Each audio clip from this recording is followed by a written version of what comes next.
Hello everyone. So today we are going to start the discussion on electrostatics, and two things I would like to tell you in the beginning. So now we are going to discuss in electrostatics the important formulae, the important concepts and all.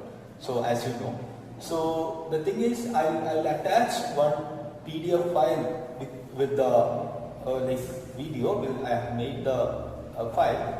So the thing is you can read that also while watching the video. So you can just recall the important points again. Alright. So, and one more thing, if you need any explanation or things about this, and then you can watch the complete video, which is also available. Okay, I will give the description. I will give the link description. Okay.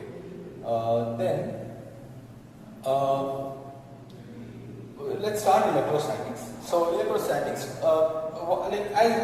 as I told you before, I will not discuss the simple things. Okay, that you have to read it, and or you might have, I have got this already. Okay, and those things if I discuss, like for example, in the example of electrostatics, if I'm going to discuss what is induction, what is conduction, what is rubbing by, electricity by rubbing, or etc., or charge transfer by rubbing, it will not end. Like we need 8 to 10 hours to discuss all those things, but that is apparently not possible.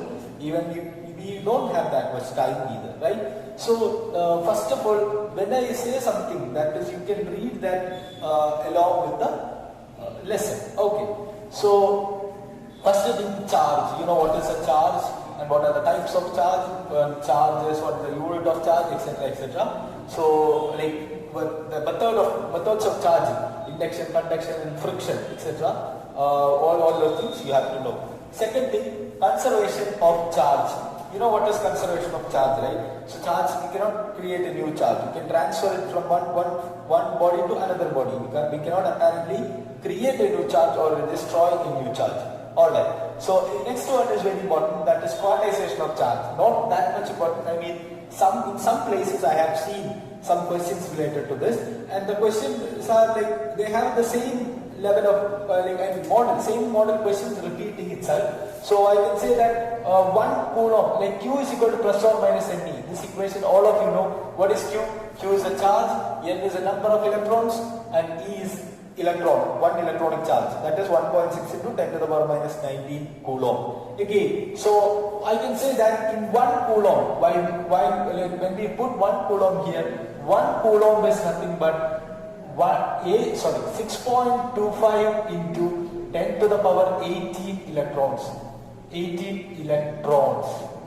So 1 coulomb is nothing but 6.25 into 10 to the power 18. By doing the simple calculation, we get it. But the thing is, you have to keep this value in your mind, because you have to suppose 1 microcoulomb. Then how many electrons? You don't have to do it from the first step itself, because you already know 1 coulomb is 6.25 into 10 to the power 18. Then next you can write into 10 to the power minus 6 is 1 microcoulomb. Suppose 25 coulomb into 25, 10 coulomb into 10, etc. It is very easy. So that is what is this one. Next is Coulomb's law. Everyone knows Coulomb's law. What is Coulomb's law? What is Coulomb's law? F is equal to 1 by 4 pi epsilon naught Q1 Q2 by R square. So here I have given the vector representation of Coulomb's law. That is Q1 and Q2 are here. So F12, this is F12. That is the force acting on first charge by the second charge. That is equal to R12 the square into R21 into R21. Okay, so what is that R21 cap? This is known as, what is this? This is nothing but it is the unit vector along the direction of the radius vector. Okay, so again, what is one more term, epsilon naught. What is epsilon naught? It's permittivity of free space. What is the value? 8.85 into 10 to the power minus 12. So what this is not that much important, like you all know that. And what is 1 by 4 plus 7 0? 9 into 10 to the power 9. So I have just given that. But what we need is epsilon R. What is epsilon R? Relative permittivity. What is relative permittivity? It is epsilon by epsilon 0. Look at this. We have epsilon 0. That is permittivity of free space or vacuum or air. Okay, we have epsilon. What is epsilon? Permittivity of the medium in a particular medium. Then what is epsilon r? That is relative permittivity. Relative permittivity. So this is what is epsilon r. Okay, all right. So epsilon r is what is the relation connecting epsilon r, epsilon and epsilon 0? So epsilon r is nothing but epsilon by epsilon 0. Okay. So next is electric field. Electric field. What is electric field? Electric field is equal to 1 by 4 pi epsilon 0 q by r square, and this is also vector. So the vector sign also I have given. And one more thing you have to note, electric field. So you always have to remember that F is equal to QE. F is equal to QE. So this is like you can use it in two different situations. That is, if you place one charge in an electric field of another one. For example, there is one charge here, this is Q, and it produces an electric field over here. So there is another charge, small q. So there is an electric field over here, there is an electric field around it. So I can say that what is the force acting on this one? That is 1 by 4 pi epsilon 0 q by r square into q, into small q.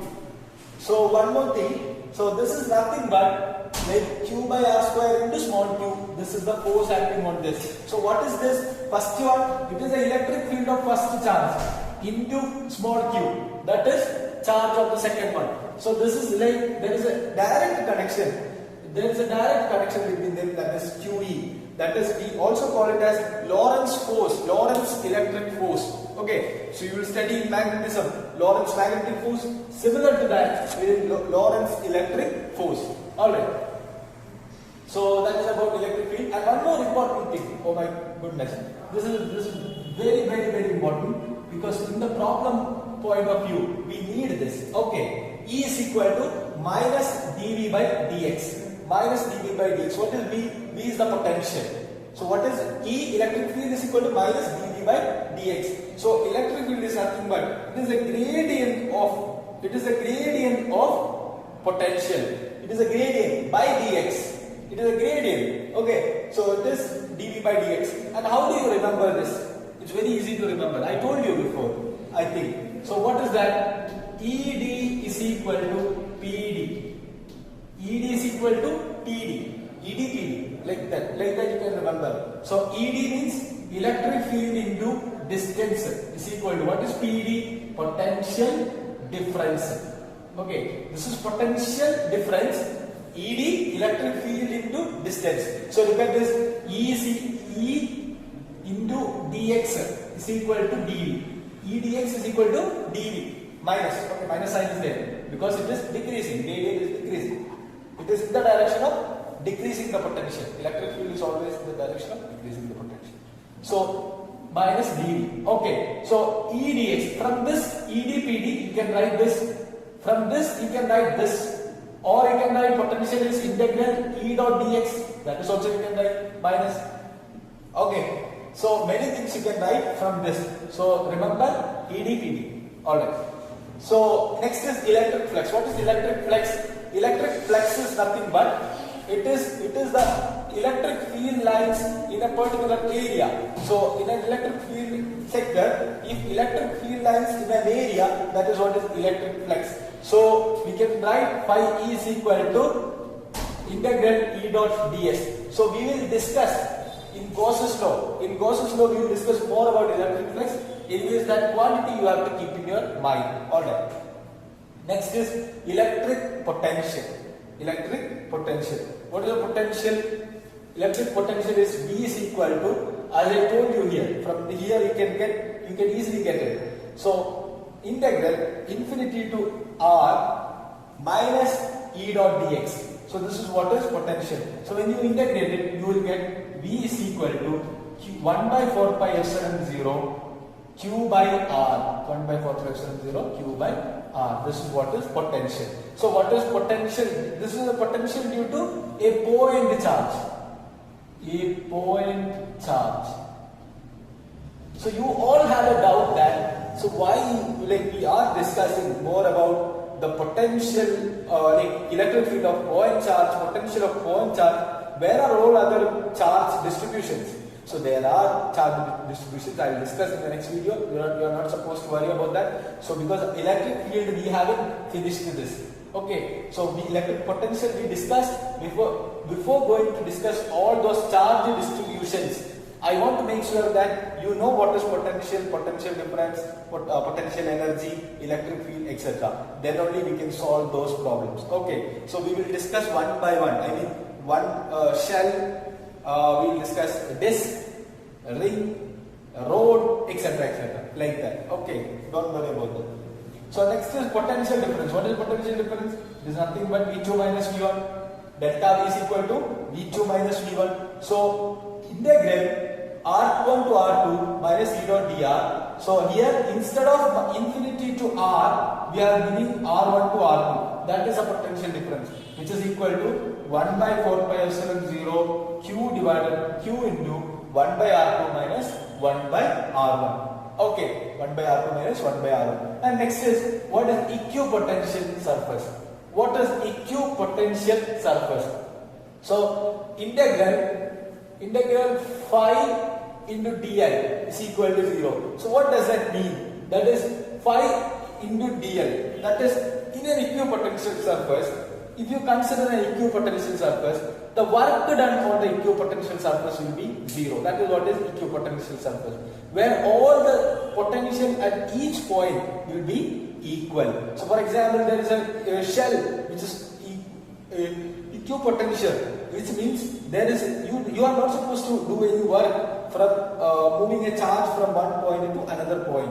So that is what is equipotential surface. These are the E is equal to del of V. These are the electric field minus del of V.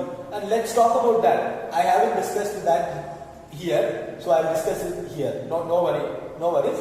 Okay. That is known as gradient. What does that mean? So here E is equal to minus dV by dx. I told you this is nothing but this is actually the x direction, or along the x-axis. We are considering the gradient along the x-axis only. Alright, so we are considering the gradient along x-axis only. But suppose if we want to find a three-dimensional approach, if you want to have a three-dimensional approach, then we have to find the gradient. What is gradient? So E is equal to minus gradient of V. That means gradient is I into dou by dou x plus j into dou by dou y plus k into dou by dou z. So you can see that this is, I have taken it as vectors. So that is why I, j and k. So all are vector forms. So this is what is gradient. Okay, so you know what is this? It's a partial differentiation. Dou by dou x, dou by dou y, dou by dou z. Alright, so that is in three-dimensional. The value will be like this. E is equal to naught minus dV by dx minus del of V. Okay. So again, here I missed one point over here. So what is lambda, sigma and rho? Those are the electric field densities. I mean electric charge density, not field density, I'm sorry.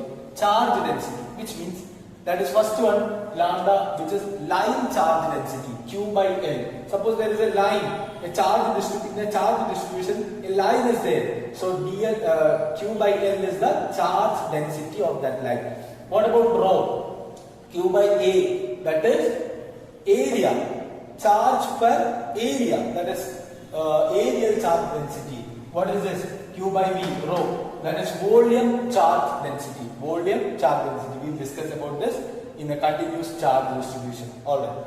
Next is potential energy. What is potential energy? W is equal to UF minus UI. What is work done? Work done is nothing but work done in electric field, which is nothing but UF minus UI. Final potential energy minus initial potential energy, and which is equal to Q1 Q2 divided by 4 pi epsilon 0 1 by R final minus 1 by R initial. Okay, so that is what is potential energy. So, or you can say that you have to keep in your mind potential energy is equal to QV or potential energy is equal to QV. That you have to keep in your mind. Okay, Q into V, because what is U? 1 by 4 pi epsilon 0, Q1 Q2 by R. So what is Q1 by R? It is a potential due to Q1. What is Q2 by R? Potential due to Q2. What is Q1 Q2 by R? That is a potential energy. So these are the basic things you have to know about like in first part of electrostatics. So I know that we have to discuss about the second part, which means condensers and capacitors. So anyways, the first part you have to make it very clear, make sure that you know everything, and then we will discuss in the second part, I mean the charge distribution, Gauss's law, etc.